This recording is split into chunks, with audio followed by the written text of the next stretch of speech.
I do not want to conclusively say that all pastors read their Bibles.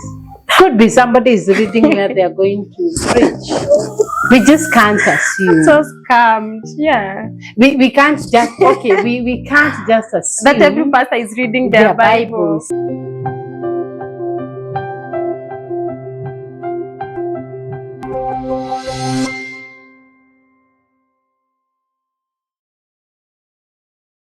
Yeah. So how else do you take care of yourself as a counselor? Self-care, that is not professionally, but they professionally go therapy and supervision. We also have those you can do yourself. Eating healthy.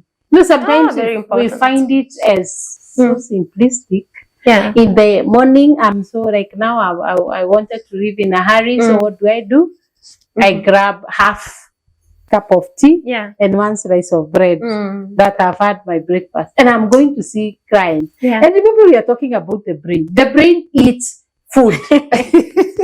So in the hungry brain, you can imagine the rioting in your head. And so you need to eat balanced diet. You need the fruits. You need all those. By then, maybe we can have a nutritionist. Yes, talk to us about, so that we can also get it from a professional. Remember, we want professionals to really do their work. Yes, true. So, but the basics we know: eat healthy diet. Yeah, exactly. Fruits. Eat healthy fruits. Eat food. Avoid these the fatty ones, the junk that you grab a plate of chips lunchtime because you have I have a series of clients to see. So I'll grab chips and go to even a hotel, get some good food. Yeah. That's one. Very simple. In fact, you can make very simple healthy food at home. And you know what, Rose? Healthy food is not expensive. It is. Actually, junk is more expensive than healthy food. Yeah. Look at greens. Now it's raining. It's raining. Greens are all over. I have a girl who brings me materere, managu, manini from Kiambu. I have a lot of greens like this because kuna time tulikuwa tunanunua cabbage. 100 bob. Now there are a lot of greens. Sukuma za 100 ni mingi. Chipo ya 100 ni kidogo.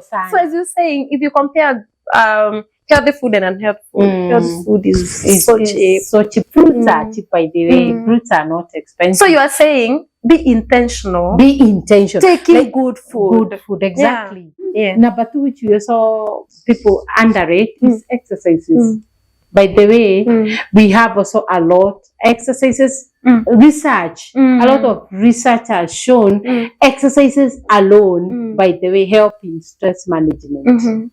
Just going to the gym, or you even don't have to go to the gym. You have your lawn outside. You can skip rope. You can take a walk. You know, walk is free. It is. Take a walk. Take a walk. Okay, sometimes you also say it is free. With all due respect, we also have people who are not able to walk. Let's also remember that. Have some time to even some just little exercise, literal exercise. It really helps you. That is one way. And of course, you remember mindful self-compassion? Yes. This is where so it works. As a counselor, say positive things to yourself. Yeah.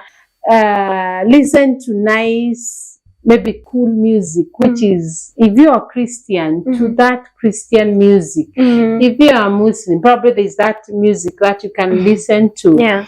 So listen to that cool music that is speaking to you. And by the way, even for pastors, sometimes let somebody else preach. By the way, do you know what? There are some pastors. Do you know what? Yeah. Like if, God forbid it to not happen. But if something happens to you. And you have not raised someone. Yes. Yeah. And even that church will still go on, by the way. Yeah. Incidentally. They'll even preach that Sunday. Yes. Yeah. Somebody will come for your burial and preach. So, what else? How else can you take care of yourself? Maybe alongside that, you can also have like seminars. Attending seminars also help. Like nowadays, you also have so many of them online. And some are free. Yeah. It's okay. Just log in. I log in to many of them. Sometimes even to two. Because nowadays they are organic at the same time. You log in and listen. It doesn't cost anyhow. You pick something from there. So that is alongside the therapist, the listening to others. Yes. At times, another way to take care of yourself is having an accountable person. You know, Exactly. this one, like I have a friend of mine, she's not a counselor. Okay, accountable person. Tell me, what do you think is my weakness? Yeah. We talk openly. Sasa hapa unafanyanga hii na hii na hii. Okay. So you learn from another person who we are saying this person is accountable person, meaning they can tell you anything because you have agreed.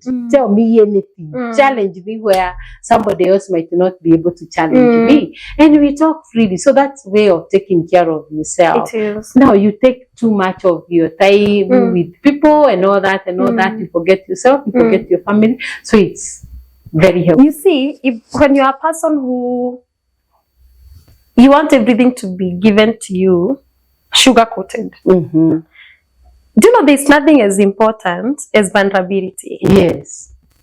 Actually, that is the whole foundation of therapy. You know, you should, as you say, you should have someone you are vulnerable to. Yes. And you know why people don't heal?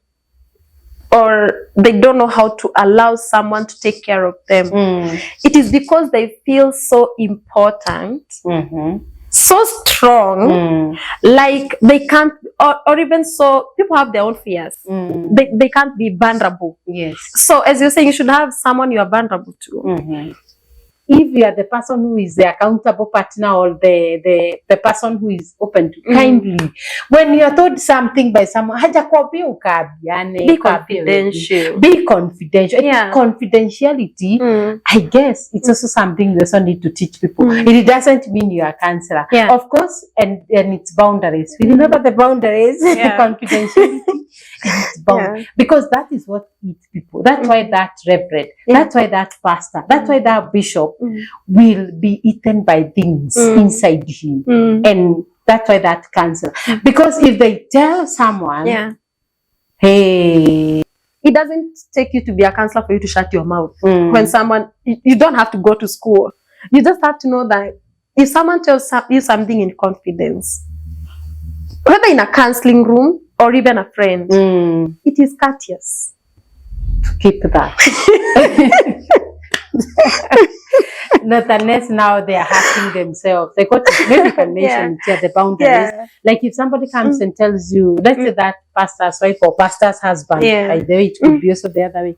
The person comes and tells you how ailing they are because of their partner or because of something that has happened. Then they tell you, and I feel like I want to commit suicide. Now here usinyamaze. At least now again, but there are protocols. Whom do you tell again? Or maybe I want to kill someone. Or I want to kill someone. So that you are batted. Yes. You are talking about where confidentiality does not count. Like there are places, or maybe even it's a kid, amekuwa, they are sexually harassed, they have told you not to tell anyone. There are those exemptions. But for places where you don't need exemption, just shut your mouth. Lastly, it is the work-life balance. Having a life outside work. Very well.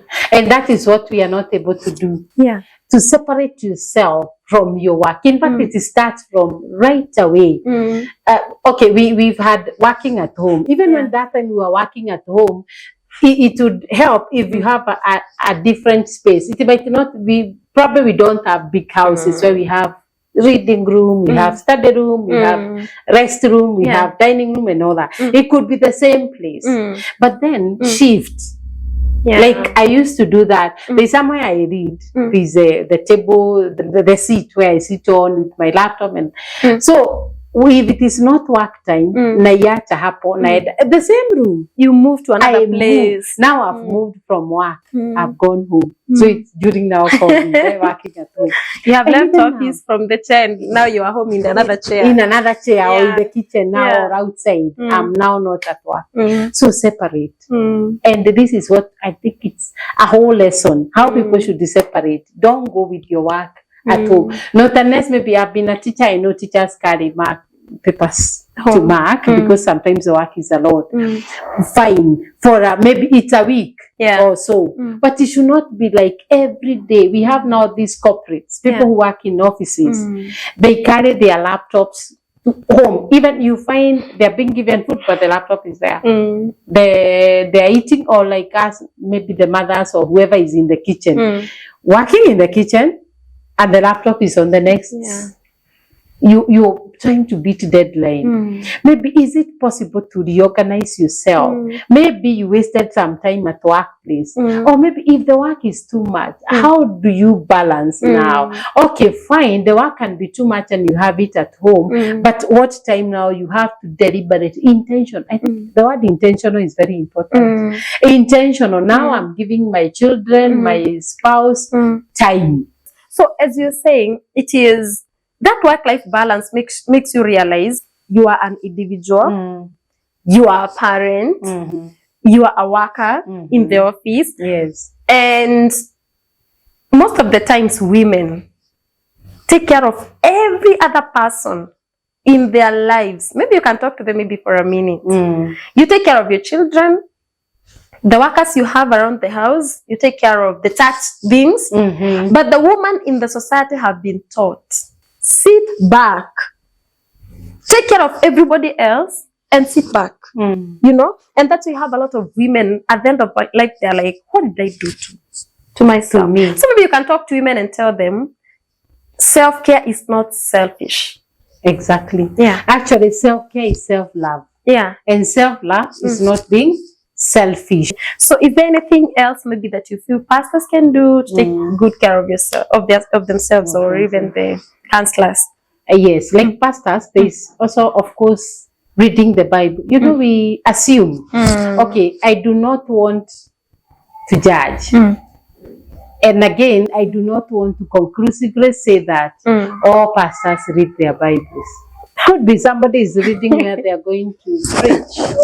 We just can't assume. So scammed. Yeah. We can't just, okay, we can't just assume that every pastor is reading their Bibles. Yeah. So, please, that's a new one. Are not, it's very important to have some, okay, me time. Yes. They do read. They do read, but in preparing the sermons, I'm told by, it's actually one pastor was telling me about this. Pastors read the Bible when they do read often, but they are preparing the sermon. Yeah. But now, imagine now taking time to read it, that it speaks to me. Fine, when you're preparing the sermon, it will still speak to me. But here now I'm studying. I'm studying the Bible now myself. So when I go to preach, it will be now you are benefiting from my insights. You know that. And what you are living. And yes. And also prayer. Of course, for pastors, prayer. Would some take time for praying and for seeking God's face. Likewise, just like the way we also say in counselors, they should also take time to read, do research on some of these issues, so that now you are very much well aware. But anyway, because this is not our last time for shooting base, we'll keep on visiting them, and we can also ask people, Rose, to ask us questions in the comment section. Maybe if you want some more clarification, we can even ask, and then when you look at the comments, we're able to do another show for that. So please write. We are also learning. We also keep on learning every day. And iron sharpens iron. Yeah. So I think with that we can say for now we stop there. Yes. Wow, that was awesome. Imagine you have gone through, now this is the 7th session. And you have really learned a lot. You are such a precious guest. I hope as holistic therapy have not given you a hard time. Yeah, so you're welcome again and again. Make this your home. And I can tell you have learned a lot, a lot. So, Bwana akubariki sana. Amen. Amen.